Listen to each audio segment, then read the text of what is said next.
morning, good afternoon, and good evening, everyone. It's great to see folks introducing themselves in the chat box. Thank you for joining this annual HIP Partners meeting. If you haven't done so already, please introduce yourself with your name and your organization and where you're tuning in from today. So today we'll get started with an overview of the HIP products and the HIP partnership. We think this is especially important for all of our new partners joining today, but our current partners will know there's always something new. There's always a new product or a new process. So I think there's going to be something new here for everyone. My name is Caitlin Thistle, and I'm joined today by my colleague, Alex Mickler, and we'll provide this overview on behalf of the HIP partnership. So we have 40 minutes for this overview, but don't worry, we promise we won't talk that whole time. We'll have ample time at the end for Q&A. So please put your questions in the chat box as you think of them. And then we'll also be asking you questions along the way. So I hope you've had your coffee. So before I get started, I want to give a shout out to Emma Basson. Emma's with us today. She's interning with us, and she's worked on some of these design elements that have been incorporated into these slides. So thanks, Emma. All right, so next slide. Okay, so in the next 25 minutes or so, we'll cover the HIPs, the HIP partnership, the journey a practice takes to become a high impact practice, and a few new initiatives that we are pursuing. Next slide.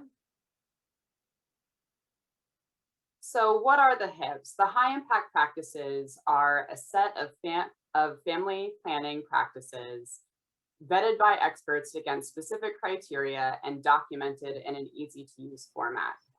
The high impact practices were first created in 2010 when a survey of family planning stakeholders revealed little consensus for what works in international family planning. I think no more than 2 different ideas were said more than once. So there was very little consensus about what are the best practices. So a small group of leaders in family planning were brought together with the task of identifying a short list of HIPs that, if implemented at scale, would help countries address the unmet need for family planning and thereby increase national contraceptive prevalence. So HIPs assist policymakers and programmers in identifying what works in family planning programs. Next slide. So it looks like, okay. Oh yeah, that might be a little bit blurry. So the HIPs are guided by these principles of volunteerism, informed choice, method choice, client-centered, high quality, continuity of care, equity, and gender equality. So the main HIP materials are our 8-page briefs. Each brief defines the practice clearly, identifies challenges each practice can address, summarizes the evidence of impact, and then offers implementation tips. In addition to the briefs, we have strategic planning guides, webinars, and papers, which I'll talk about in a few moments. Next slide. The high impact practices are categorized as service delivery, enabling environment, and social and behavior change. You can see enhancements noted along the bottom. These are approaches that are typically implemented along with a HIP to further intensify the impact. So for example, adolescent responsive contraceptive services can be implemented with any of these service delivery HIPs. So I'm going to pause here and ask a question through a poll. Maybe I'll ask Natalie to launch that for me, or Liz. So you should see a poll here on your screen. The HIP started as just a list, a 1-page list of practices back in 2010. That list has now blossomed into a suite of briefs. So just take a guess, how many briefs exist today? I'll give you a couple more seconds. Yeah, so we have 32 of 41 have responded. So if you still would like to respond, please do. Okay, it looks like we might have who we're going to have. So I will end the polling and share the results. Great. So yes, the correct answer is 21. We have 21 high impact practice briefs. Can we go back to the slides? Okay. So can we go to the next slide? All right. So these are all of our current high impact practices. I think it's really important to note that we work together in the HIP partnership to make each HIP brief available in Spanish, French, and Portuguese in addition to English. Next slide. So I mentioned I would talk a little bit more about the strategic planning guides and the webinars and the papers. So the planning guides are a bit shorter than the briefs. They're just 4 pages, and they walk the reader through a process step by step. Some of these planning guides focus on how to engage a particular audience, such as adolescents or men and boys. Other strategic planning guides focus on a particular context, humanitarian settings, or a process such as task sharing. Next slide. So we also have papers focused on 2 of our principles, one focused on equity and another focused on sustainability. Next slide. And finally, but certainly not least, we have recordings and PowerPoint slides of past HIP webinars on our website. Most of these webinars are focused on a particular HIP and highlight implementation experiences.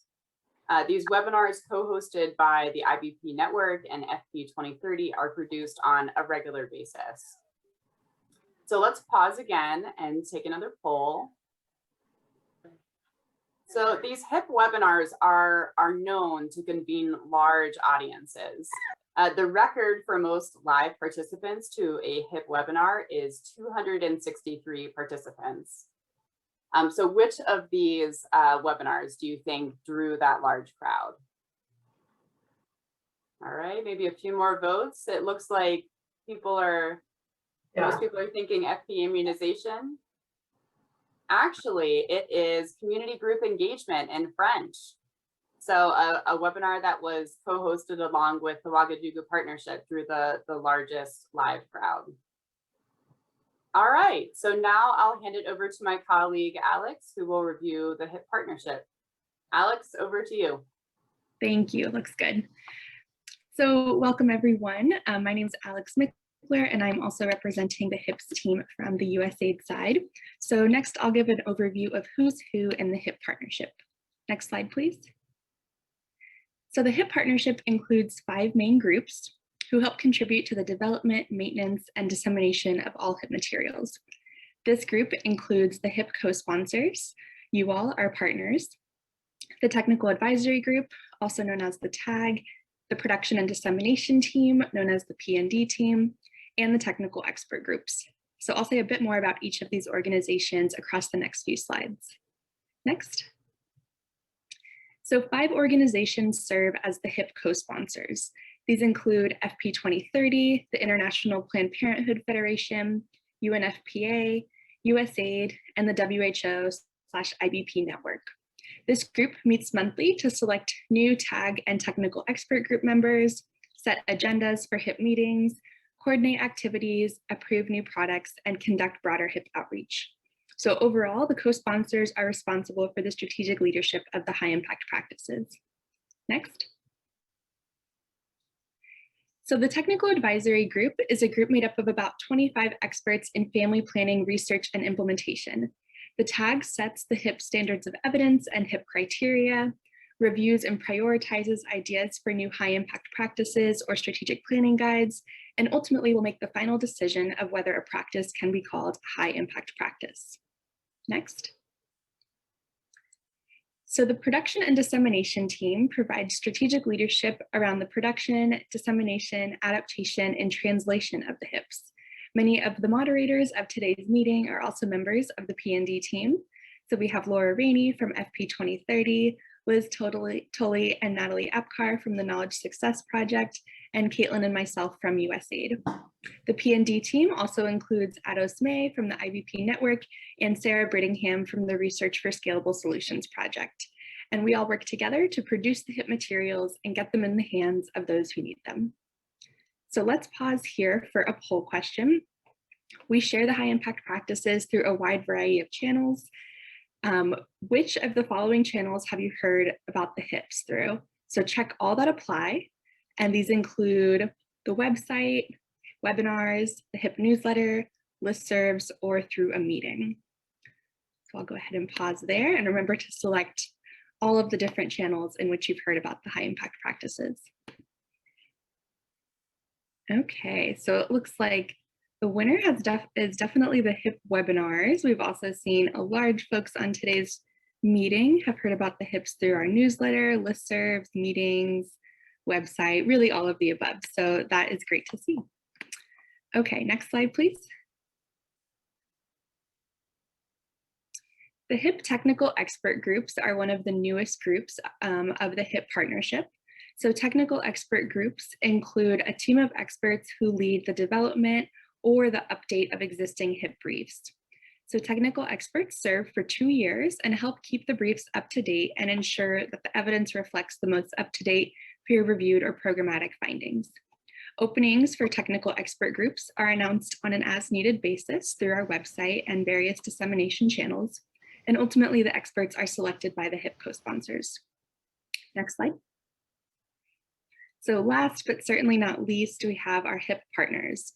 The High Impact Practices Partnership is now supported by over 65 organizations, more than 30 of whom are new to the partnership, and we are very excited to have you all with us here for the first time today. HIP partners play a crucial role in providing technical input and comments on draft HIP materials, disseminating our final products, and ultimately implementing these practices across the world. Each partner organization designates at least one point of contact for the HIP work, which we've now expanded to also include points of contact based in other countries outside of the organization's headquarters. And it's really important to note that the strength of this partnership really lies in the commitment and efforts of our HIP partners. So this slide shows our ongoing HIP partners, many of whom have supported the HIPs since they began 11 years ago. Next slide. And now onto our new partners who are featured across the next 2 slides. So we're very excited to welcome 32 new organizations who collectively represent over 19 countries across the world. If we could go to the next slide for another snapshot. Great. Thank you. And we will also be featuring these new partners on our website soon. You can currently go to our website and see the list of ongoing partners. Okay, next, please. So in this next section, I'll briefly cover how an idea or a concept ultimately becomes a HIP or a strategic planning guide. Next. So the development of high impact practice briefs involves a highly participatory process with many key stakeholders. And I'll briefly go through this chart, noting that this is also available on our website for those who would like more information. So starting in the top left corner of this graphic, anyone within the broader family planning and reproductive health community can submit a concept note with an idea for a HIP brief or a strategic planning guide on an ongoing basis. Twice a year, the TAG reviews these submissions and typically selects one concept for development into a HIP brief each year. Then partners within our production and dissemination team conduct our literature review and provide this information to the technical experts. From there, the technical experts are responsible for reviewing the evidence and drafting the initial version of the brief.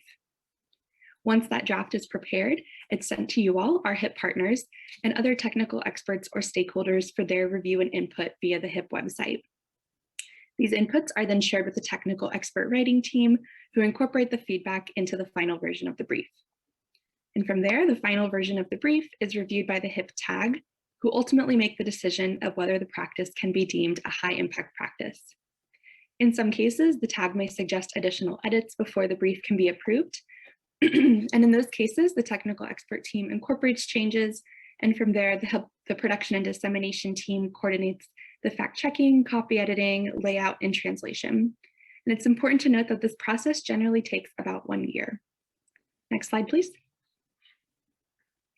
So the development of HIP strategic planning guides is similar, although strategic planning guides do not require the tag's ultimate review and approval. So this abbreviated version shows the process once a concept note is selected and how it moves through the development process through the technical experts. And this graphic is also available on our website. Next slide. So in this next section, I'll highlight a few of the key ways that the family planning community engages with the high impact practice. Next. So this slide reflects a new section of our website, which you can find under the Engage header, which we encourage you to explore more. So on this page, we outline 5 key ways to interact with all things HIPS. So the first involves applying to be part of a technical expert group. As mentioned earlier, technical experts in these groups oversee the development and update of HIP briefs. Calls for applications, including the form to submit, can be found here when new experts are needed. And we also share these opportunities widely across our networks. Next, any website user can provide feedback, can provide feedback to existing briefs on the website. So this is a newer feature, and we currently have 5 briefs where anyone can go on and contribute their inputs for consideration by the technical experts. And I'll note that this process varies from the draft brief input that you as a HIP partner have the opportunity to provide. So unlike this publicly facing website section, when a draft brief is ready for HIP partner feedback, each organization's point of contact will receive a link to a password protected web page through which feedback can be provided. Ideas for new concept notes can also be submitted through the website. These are collected on an ongoing basis and then reviewed twice a year. And in the bottom left, you can click through to share and receive HIP news through our relatively new HIP newsletter. So we'll discuss this a bit more in the coming sessions, but this is a key resource for staying up to date on all things high impact practices. And you can also find previous versions of the newsletter on our website. And lastly, any general inquiries or questions can also be sent through the website, and one of our P&D team members reviews these messages. Okay, next slide, please. So our final session highlights a few key ways that the HIPs are being measured and implemented. Next slide. So ensuring that high impact practices are being implemented and measured is a key priority for the HIP partnership and many of our implementing partners. There are currently 4 main areas of HIP measurement work, and these include first, assessments of HIP product utilization. This is occurring through a Bill and Melinda Gates funded assessment of how various audience members use HIP resources, and also occurs through routine IBP initiated surveys and ongoing monitoring of our webinar and website traffic. Next, many technical experts, HIP co-sponsors, and partner organizations are undertaking efforts to identify at least 2 to 3 suggested indicators to include in each HIP brief, and these indicators focus on the process level. Next, the impact of high impact practices on various family planning and reproductive health outcomes is also being better understood by adding questions related to various service delivery HIPs in the Demographic and Health Survey service provision assessment. And lastly, the Research for Scalable Solutions project and the Data for Impact projects are collectively focusing on measuring HIP scale, quality, and in some contexts, cost and cost effectiveness across 5 countries. So I'll pause here for our last poll. I mentioned that we are working towards adding indicators to each HIP brief. Do you know which 2 HIP briefs were the first to include indicators to measure HIP implementation? And these choices are first, post-abortion family planning and immediate postpartum family planning, digital health for systems and digital health for providers, immediate postpartum family planning and mobile outreach, or policy and supply chain management. All right. And it looks like you all really know your HIPs and your indicators, because post-abortion family planning and immediate postpartum family planning is correct. So we look forward to adding these indicators and these additional resources into new and existing briefs in the future. So next slide, please. So in this last slide, I'll cover a few additional resources that can be used in conjunction with the HIP briefs, strategic planning guides, enhancements, and other products. So many of these resources arose out of requests from our HIP partners or other country level stakeholders as a means to better support implementation and use of the high impact practices. First, we're currently in the process of developing HIP PowerPoints, which will reflect the HIP brief content in a different format in order to meet the needs of various audiences. Our colleagues at Family Planning 2030 have been developing checklists to help countries or specific contexts assess whether they're ready or prepared to implement certain high impact practices. Thirdly, the WHO and IBP Network recently launched a matrix that maps the World Health Organization guidelines and resources to existing high impact practices. This resource and an excellent webinar explaining the development can also be found on our website. And lastly, we recently published a journal article about the high impact practices adaptation during the COVID-19 pandemic. Links to this article, including a neat interactive webpage summarizing some of the key takeaways, can be found under the resources tab on our website. And going back just a step, I realized I missed the HIP implementation stories, which will be coming soon and reflect an effort from the IBP Network and the Knowledge Success Project to tell the stories of implementing partners and other organizations who have been implementing these HIPs across the world. Okay, next slide. Okay, and that's it. So we want to thank you for your time and attention.